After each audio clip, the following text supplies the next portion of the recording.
Hi everybody, it's Georgia from Cybercrime magazine, and I'm here with the CEO of Inspired eLearning today, Kyle Metcalf. Welcome. Thank you. Just give a shout out to Northwell Health for giving us this space today. We're going to be doing a roundtable interview with some cybersecurity experts from Northwell Health, and we're at the corporate headquarters in New Hyde Park. So Kyle, you're the CEO of Inspired eLearning. Tell me a little bit about what Inspired eLearning is and what you guys are doing in the cyber world. Sure. So Inspired eLearning is a company that provides training around security, cybersecurity, and compliance. Basically anything that a company would need to stay secure, and then also to follow any guidelines, regulations on the HR side to keep employees safe and secure there as well. That doesn't sound like it would be a lot of fun for a lot of companies to have to implement these processes. So how do you go about explaining to customers why they need it and how important this is for a more secure work environment? Yeah, it's not the sexiest line of business by any stretch, but it is incredibly important. And so a piece of this is forced through regulation and need, and you see things that are taking place in the news, and so it's a no-brainer. As far as getting employees to engage in the training and pay attention and not just turn it on and run it in the background while they're checking email, there's a lot of things that we do, and our Chief Learning Officer is at the forefront of figuring that out. And he uses adult learning theory and instructional design and all of these things that he's forgotten more about than most of us will ever learn. But he's focused on retention and paying attention to these things. But really, it all boils down to, is the content engaging? Mm-hmm. Is the content nice to look at? Do you have interactivity? That prevents you from running it in the background. You know, while you're checking email, you have to interact with it. Actually be there and go through the process and do the learning. Right. So when you're saying the person is going and maybe distracted or not really paying attention to the learning module, what kind of person is that your programs are training? Everyone. So everyone from, we have executive-specific training to folks that are working the floor at a retail shop, to people that are out in the field. But our number one product that most people consume is called Security Awareness Fundamentals, which covers the gamut. And that can cover the gamut in 15 minutes, it can cover it in 30 minutes, it can cover it in an hour. And it really just depends on a company's own security posture and security culture on how long they want their employees spending with the training. Okay, so you're in every single market vertical then? I mean, we're talking healthcare, finance, Yes. Retail. All the threats are the same for any industry, and we get the industry question a lot. There are specific threats to specific industries. For example, retail, you have people handling credit cards and they're on the floor. So payment processes and Right. point of sale things. So you want to cover that. Call centers, social engineering is more of an issue, but for the most part, 80–90% of the threats are the same across any landscape. So that's why we always encourage to cover the fundamentals first, and then we can break into either role-based training or industry-based training. What is the biggest vulnerability when it comes to the human aspect that you keep seeing over and over and over again? Yes, the punchline here is phishing. And that is the number one threat for employees, civilians as we call them. It's the easiest way for the bad guys to get to the good guys. And how do they do that?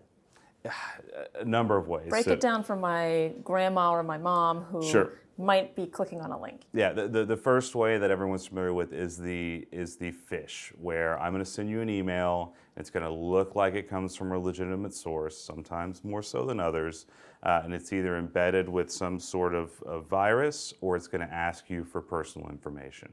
That is the most widespread threat that there is, that everyone has received. I get them multiple times a day. Everyone probably gets them multiple times a day, but luckily we have tools in our browsers and Gmail, and your company catches a lot of that so you don't see it. But that is a huge threat to everyone. And we were talking earlier off camera about a few new types of scams that are coming out. Yeah, so phishing, vishing, smishing, and USB baiting. So I'll go through the line here. Yeah, please entertain, or so explain to me, I should say. Vishing is voicemail phishing or voice phishing, robocalls. People are getting robocalls at an increasing rate every day. Everyone gets them, everyone's familiar with them.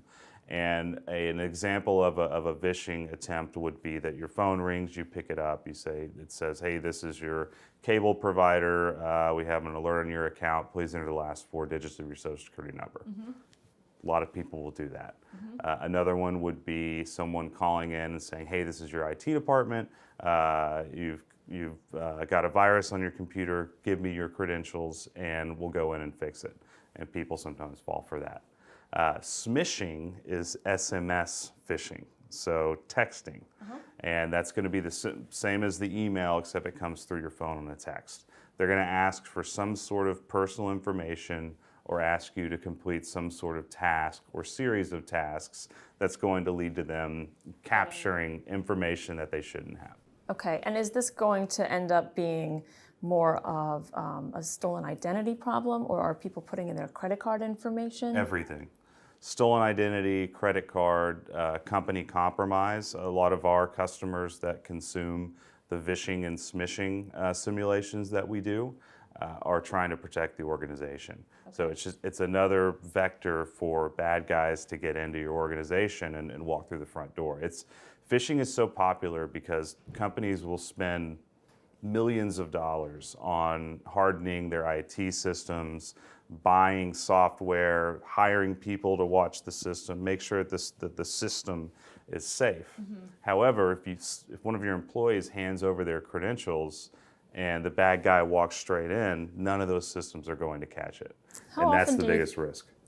Yeah, that is a huge risk. I mean, you can have every single thing in place to protect your infrastructure, but it just takes the one mistake, you're saying. Right, that's it. How often do you see it happening? It happens a lot. I mean, we see it happen a lot in the news. GDPR has changed things a bit, but companies aren't very forthcoming with sharing the statistics on how often their employees make these types of mistakes. Okay.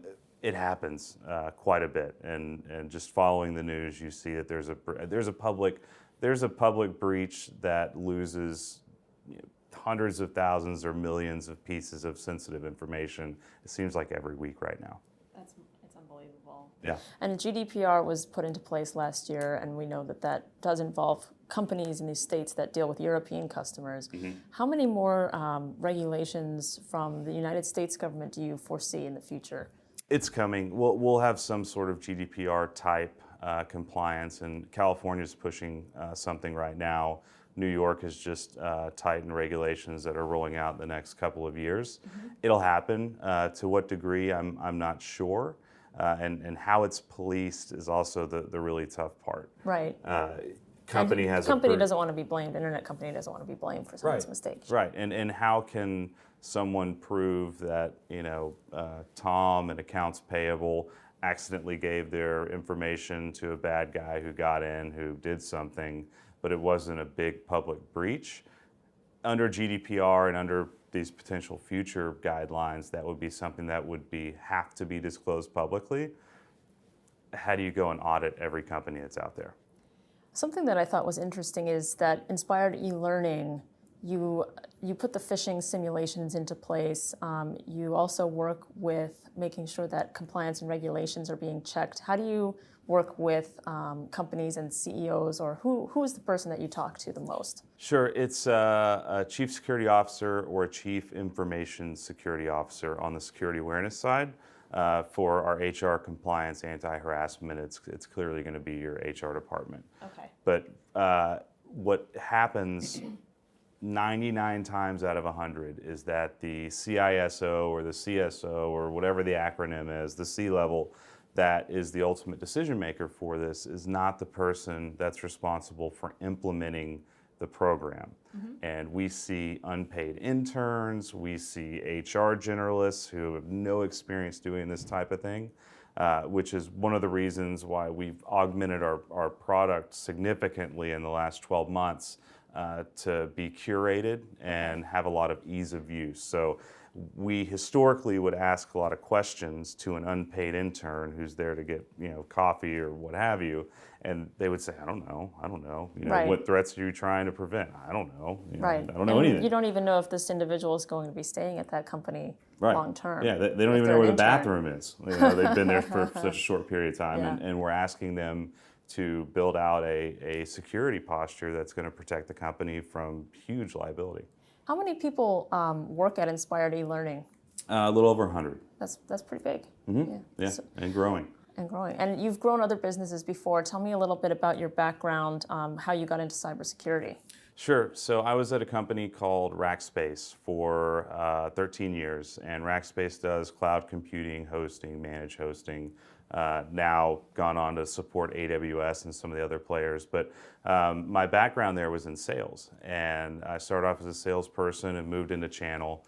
The short version of the story is I found a niche in e-commerce and what we would call web content management, which is a fancy term for public brand websites, and founded a business, and that was a few $1,000,000 and grew it to be a $100 million business. And when I left Rackspace, I was the general manager. So I was the CEO of my business within Rackspace with product and marketing and all these things. But what I really learned was how to identify needs within a specific market, how to take tools that were available, products that were available, and offer them best to that market. And that played really well into what Inspired eLearning was looking for, because historically we had been very targeted on the enterprise, a very, very savvy customer that knew exactly what they wanted. And we offered the best of the best of the best with honors training to those companies. But they did a lot of customization, speed limit policy, dress code policy, usernames, password, you name it. And so we built our training to be customized, lots of questions to answer. And that is a very small segment of the market. And while Inspired eLearning owned that market for a long time and has been recognized for it, my job was really to come in and say, what do we have? What do we learn from all of these experts in security? And then let's build a product or product set that can offer that to everyone. Right. So everyone can benefit from the best-in-class training that our Chief Learning Officer and his team builds, and easily deploy it into their company. And it doesn't matter if they have experts on staff or if they don't. It's fully curated, it's fully set up, it's automated, it's foolproof. It sounds very easy to use. That was the whole mission, was ease of use. And so you're working with small, medium-sized businesses as well as enterprise? Yes. Okay. Yep. So what else does Inspired eLearning train folks on? Any kind of cybersecurity besides phishing or sensitive documents, document storage systems? Sure. So on the cybersecurity side, it's usually around how to identify phishing emails, how to identify if something's acting odd in your system, password management, those sorts of things. The other side of the coin is going to be physical security, which is don't leave sensitive information laying on your desk. Don't put your password on a sticky note under your keyboard, which is a very popular practice that we've learned. Tailgating, right? Tailgating is we have badge access to the building, as most people do. And someone can just sneak in behind them? Is that what tailgating is? Or not even sneak in. Just someone will open the door and let someone else in. Oh. Keep an eye out for people that don't have their badge present. All of these things are other very real risk threats that companies face, where bad guy could walk right into the building, find someone who didn't close or log off of their laptop, and again walk right into these systems that we spend so much time and money securing. So Kyle, we were talking a little bit before about your security first idea or protocol. Sure. So explain a little bit about security first, because a lot of training I've gone through in the jobs I've had in the past were, safety first, right. Where your protective gear or OSHA. Sure. So what's security first? It is exactly that. So I've also been in those roles, show up with your steel-toed boots on Monday, go through OSHA training. And In our organization, security is so important, it would be absolutely embarrassing and devastating and could really hurt the company if we had some sort of issue. And to make sure that our employees understand how important it is, I implemented a security first culture within the organization. So every town hall, we do monthly town halls, I kick them off. Security first is the first slide that pops up. What does that mean? Be diligent, take your time, look at emails, pay attention, go through the training. It's paramount to the organization, any organization, for people to be secure. And we played with that idea for a while, and as we were building our new products for 2018 last year, we decided to call our main product Security First Solutions. And that enables any company to have a security first culture. And when was that implemented? 2019 or 2018? 2018. Yeah, we rolled out in October of 2018. And the product is unique in the sense that it is a fully curated year-long or longer security awareness program that includes an upfront assessment of your workforce. So everyone gets a 10-question quiz, and we see how everyone does. And you can look at departments and say, gosh, sales is really strong where someone else is really weak, or vice versa. You then put everyone through a full fundamentals training, which is important for everyone. It's a baseline. Let's give that's your check the box. Everyone has received training on everything. Okay. But at the end, there's a quiz. And so we can now review our baseline that we did up front to the quiz after the training. And as 99 times out of 100, 100 times out of 100, hopefully, you will see progress. But then that's followed up with a phishing simulation, which is, we have a tool that allows companies to send fake phishing emails, Vishing emails, smishing emails to their employees. Okay. And so you run one of those campaigns, and then you see who clicks on them and who doesn't, who reports it versus who clicks on it versus who does nothing. Those 3 steps give you a really in-depth risk profile on how your company's doing, where people need training. So from there, then it goes into the reinforcement aspect of it. Companies don't have hours and hours and hours every month or quarter to train their employees. So we start with a small upfront time investment, and then the training is probably the largest time investment, 15, 30, or 50 minutes of that, depending on what the company wants. But then it's a 5-minute video. It's an 8-minute video. It's a 3-minute video. Something digestible. Easy. It's easy to, there's no test. They're entertaining. They're easy to consume, but they focus on the areas where you have exposed weakness within the organization. And so you run that, and our data has shown with our own customers, with phishing, for example, companies that phish their employees run phishing simulation every month versus doing it twice a year have a 30-some-odd% less chance of people actually of an error, clicking. Yep. Of a human error. Do you get pushback from customers or clients saying, this is taking too much time, or I'd rather, no company's going to say I'd rather risk getting the phishing attack, would they? No. Okay. No. Good. No one will say that. However, their actions may be different, and so that's why there's 3 packages to this offer. The base package is it's a 15-minute fundamentals course. And then you run phishing simulations as frequently or infrequently as you want. We're going to tell you to run them every month. You may or may not do that. That's your choice. Got it. What else can we look forward to in 2019 from Inspired eLearning? Yeah, we're really excited. We are always updating our content with the latest threats, and we're continuing to invest in security first, and then our custom content as well. But at RSA, which will be next week, we are launching the first ever VR virtual reality training course in the security awareness market. I have a sort of a random question. This might be weird, but I hear about a lot of turnover in the cybersecurity workforce. Mm-hmm. Do you see that a lot with your clients? I mean, are you talking with one person one week and then it's a new guy the next week, or a new gal the next month? Yeah, it's great for us because those customers have experienced our training and love it. and they go somewhere else, and they'll employ it there and say, Right. hey, this is a great effective training.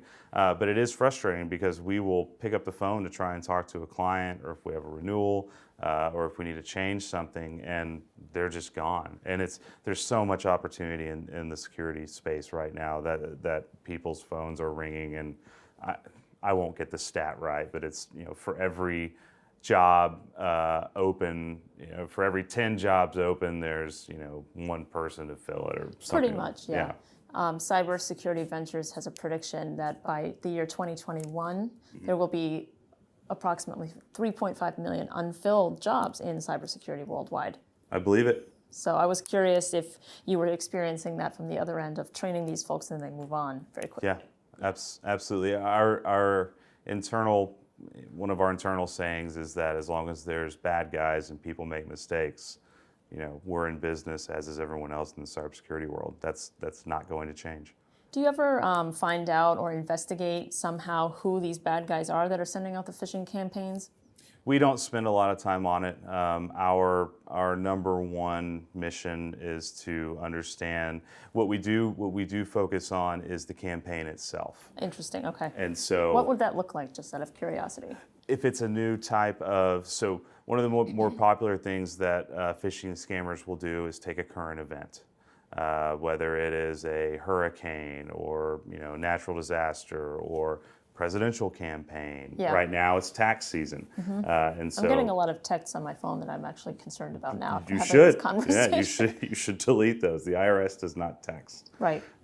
So that right now is one of the threat. And so what we try to do is look at those and understand: are there new tactics being put into place? Do we need to change our training to help people understand? We update our training constantly with all these new threats. So you're really a good person to talk to find out about new trends that are happening in the phishing and the scam industry. Right.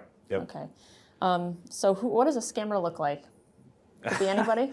It could be anybody. It could be a kid sitting in the basement on a computer who is in 6th grade trying to mine Bitcoin.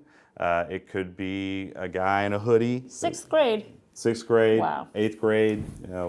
The kids are smart. They grow up on computers, and you can go and do this. And everyone wants the Bitcoin. So crypto jacking is Hear a lot about that. Yeah, using a phishing email to download a virus onto a computer that then uses the computer to mine Bitcoin. Basically, all they want to steal is your compute. And the symptoms are your computer runs slow, your computer's hot, the fans are coming on. It's working, doing something else that it's not supposed to be doing. Yes, it takes forever to open your Excel spreadsheet. Okay. And that, your computer basically becomes a zombie or a slave to this larger network to go and mine Bitcoin, which is worth whatever it's worth on the market that day. So does the person who gets the virus installed from the phishing campaign on their computer, the so-called victim, I guess, in this case, will they get in trouble if someone did this to them? Well, that depends. This becomes a religious debate between companies on what security policy should be, especially from a punishment standpoint. Yep. I've seen it as extreme as first offense, meaning you received a phishing email and you clicked on it or you gave information. First offense is what I would call public shaming. Meaning your supervisor and their supervisor. Georgia would make me wear like a Scarlet A or something like that around the building? Yes. Oh. Yep, that would be it. And so you would get a stern talking to, slap on the hand, don't do it again, this was a mistake. Second time it happens, you get enrolled in training. And then third time it happens, you get your public internet access cut off permanently. Right. And so we've seen it that extreme. So no Facebook at work. No Facebook at work, no anything at work other than internal systems, which means you can't click a link to take you to a site that's outside of your internal network. So it's in the employee's best interest to really pay attention to the training. Yes. Do you think the punitive measures work better as far as preventative? Having light measures for true mistakes, I believe, is important, because one of the things that we really encourage, and we do this at our company, we really encourage our employees to do, is to flag phishing emails, and especially take action if they accidentally click something, because these mistakes do happen. And what you don't want is for an employee to maybe click something they shouldn't have, but be so afraid of the consequences that they don't pull the computer from the network and take it to IT immediately. So it is a dance of there needs to be something in place to encourage this behavior and reinforce some responsibility, but not so much fear that it backfires. Right. So how do you go about, just before we wrap up, a couple more questions, how do you go about recruiting and retaining and training your staff of over 100? Sure. Culture is very, very important to me. And I came from a place where I got to experience a company with incredible culture and see what that does. And so I'd say first and foremost, we've built an incredible culture at the organization where people want to be there, they want to be at work, they want to help customers. That is first and foremost. We happen to be in San Antonio, Texas, which a lot of people in San Antonio will argue is Cybersecurity City, USA. There are 2 or 3 other cities hot area, who take that name. So we have a whole list of cybersecurity hotspots in San Antonio on our website. Sure. So we have a lot of organizations. I've got a big network. A lot of the people on the team have a network. So hiring, luckily for us, has not been an issue. We're a fast-growing, innovative company that people want to be at. That's amazing. Sounds amazing. I will definitely check out. I hear you have a new website. Yes. A redo, a kind of fresh face, and all sorts of interactive tools on there that I'm going to check out. Absolutely. So we'll talk more in a little while with some folks in the healthcare industry. Okay. All right. Thanks, Kyle. Thank you.